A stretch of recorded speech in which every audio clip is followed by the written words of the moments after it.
Speedway Pulse Media is a partner with Paley Motorsports. That's right. We're an official marketing agent of Paley Motorsports and Sam Paley.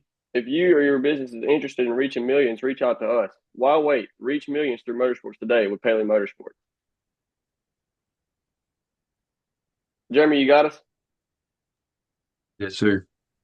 We were just running through our new marketing thing that we have. It was perfect Yeah, timing. Want to Before welcome you we, on, Jeremy, and congratulate you. First time oval winner and 2025 MX5 Cup champion. sir. Thank you. yeah, that was really cool to see that, especially 0.003 of a second at Martinsville. It's always the close finishes there, but like you say, it's really cool to see you pull it out. Yeah, that one was chaotic for sure. I don't know if y'all can even hear me. Yeah, Yeah, we we can got hear you. you. But yeah, Um, that was a chaotic race for sure.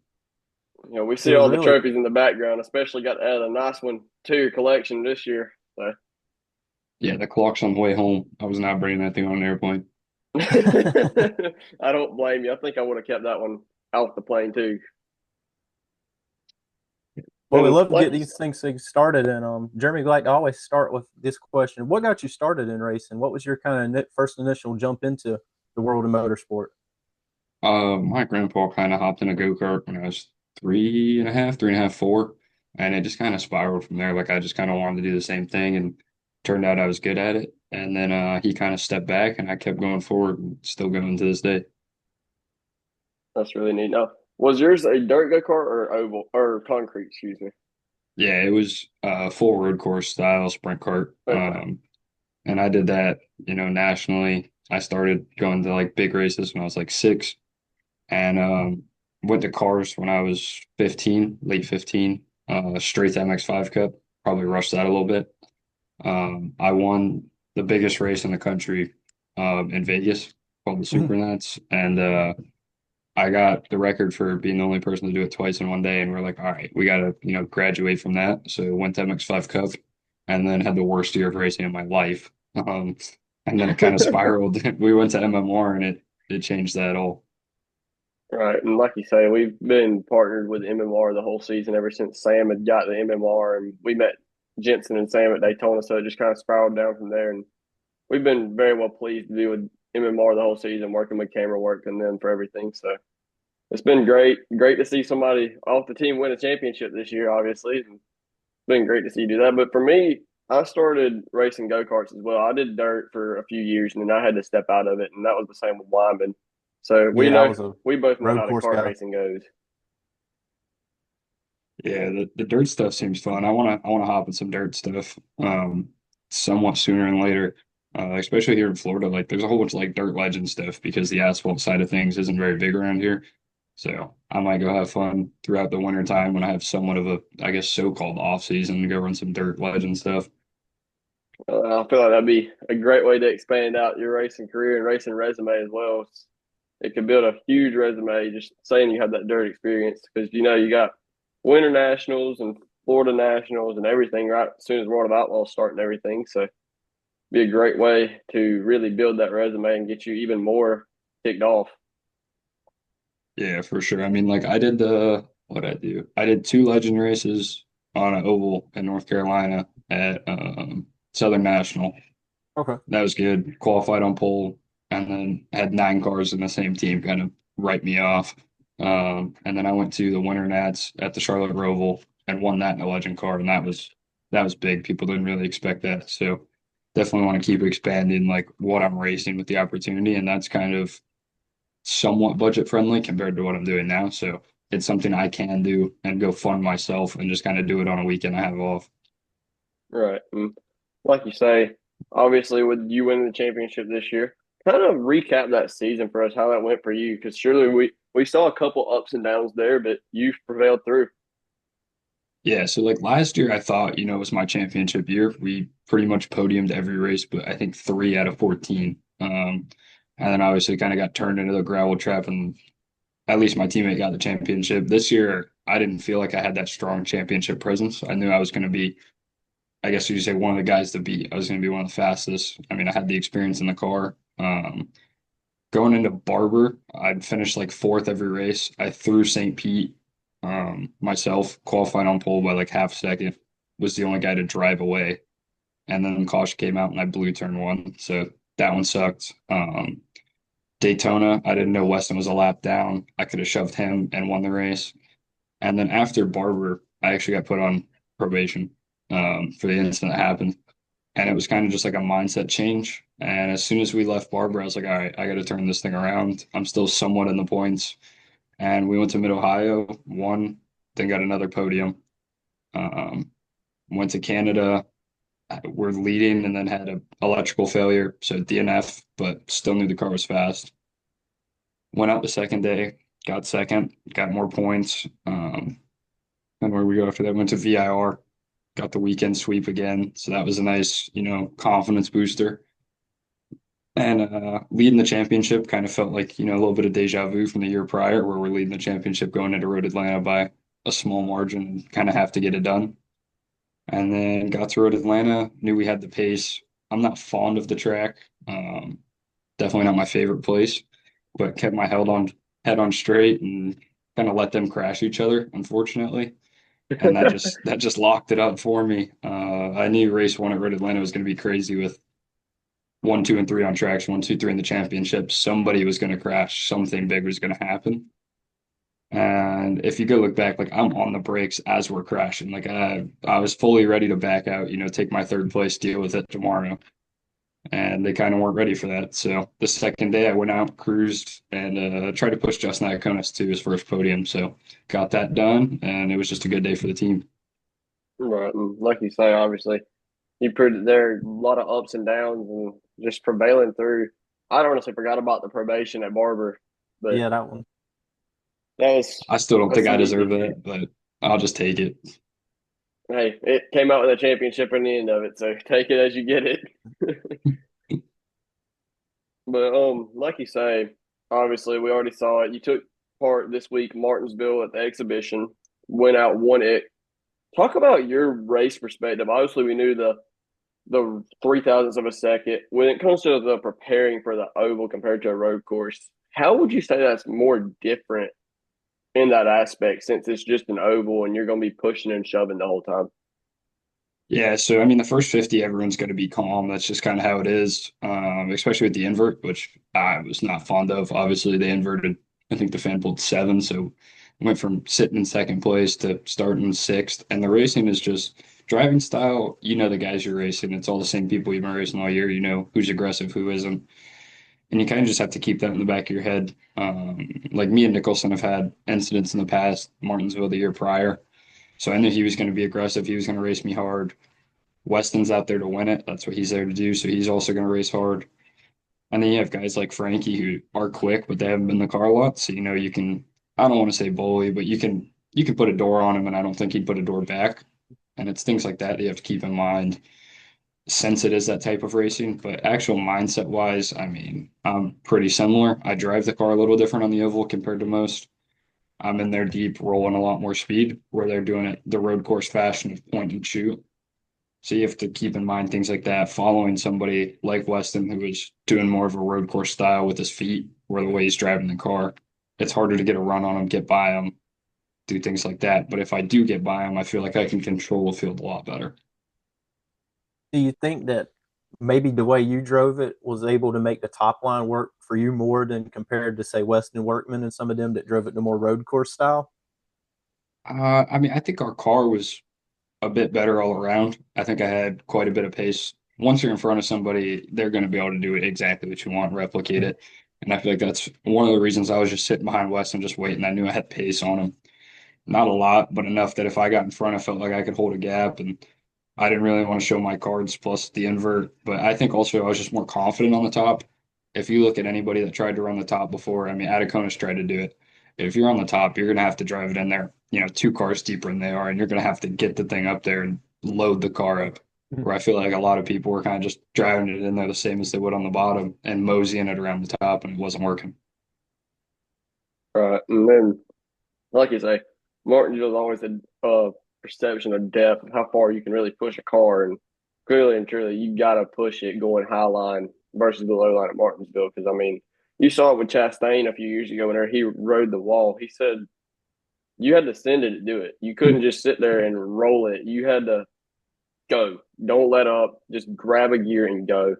So that worked out for him. Obviously, rolling it in 2 cars deeper worked out for you. So really and truly, that gives you that ideal for next season. If you're running the MX5 Cup again, you can do that same exact maneuver, run the high line, roll in 2 cars deep, hopefully, unless they change the track up a lot, which I don't believe they will.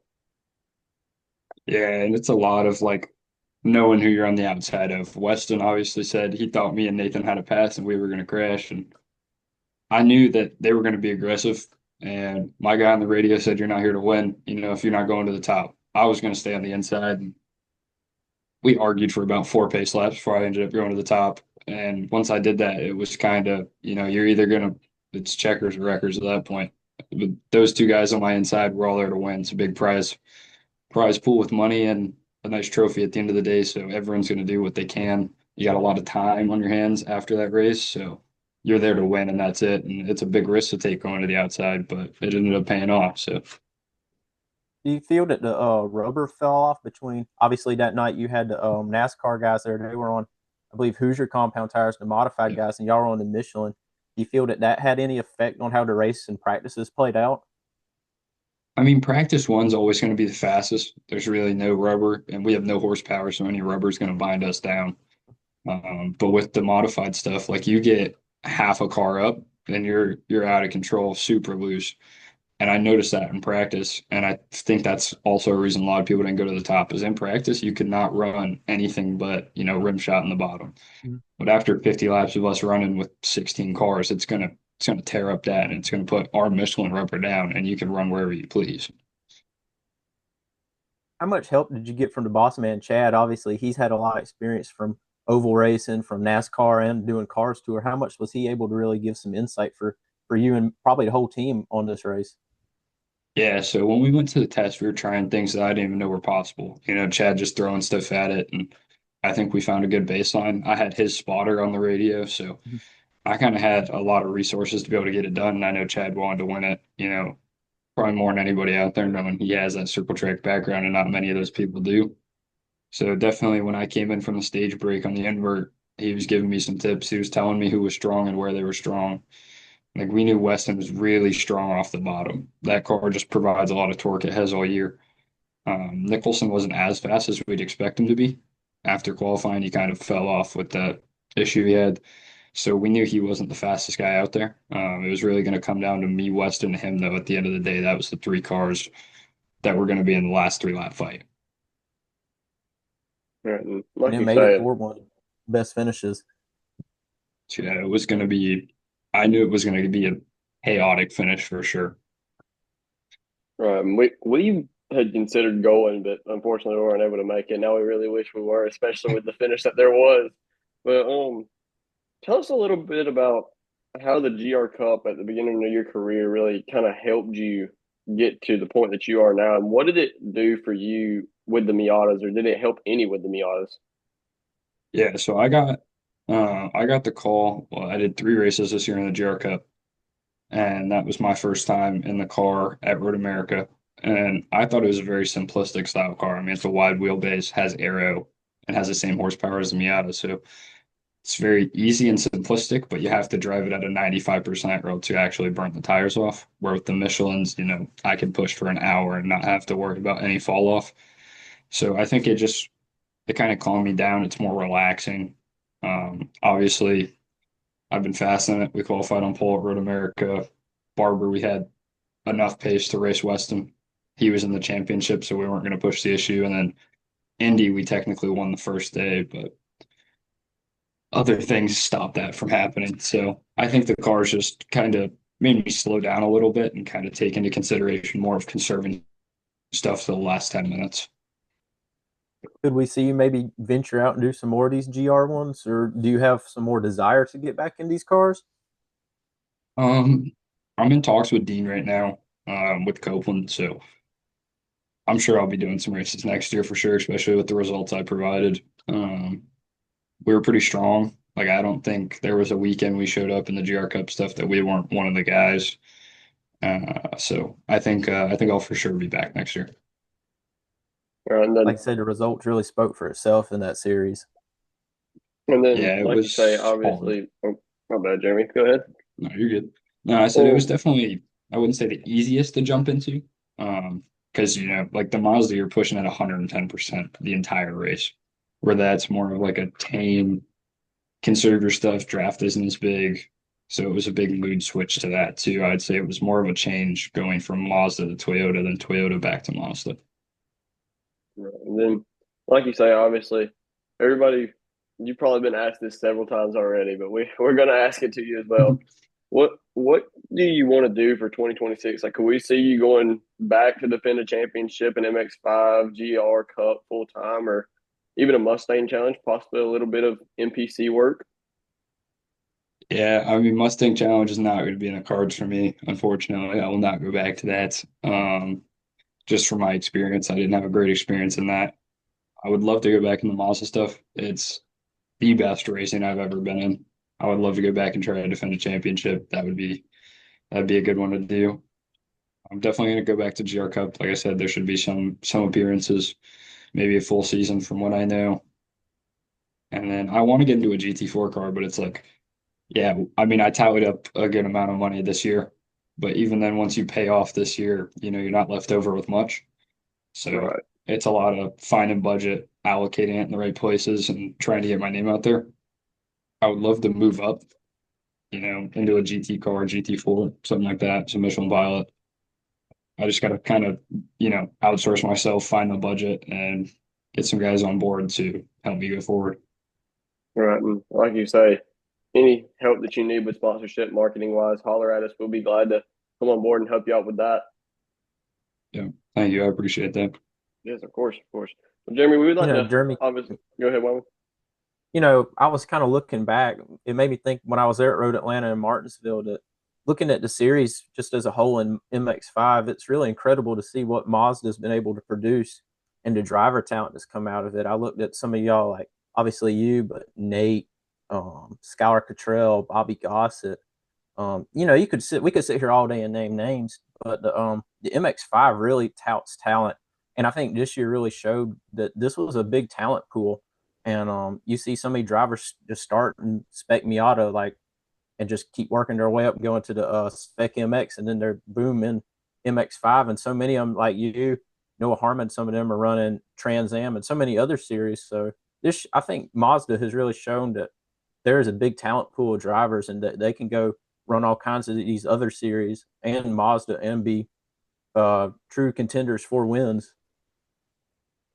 Yeah, I think it can mold somebody into being, one of the greats at driving in general. I mean, like Steven raced, Chad raced, but the guys that run my team, Sparky, all the guys from back in the day still, I mean, they can hop in a car and be competitive. Like look at Chad in the GT4 car, he hops in the car store.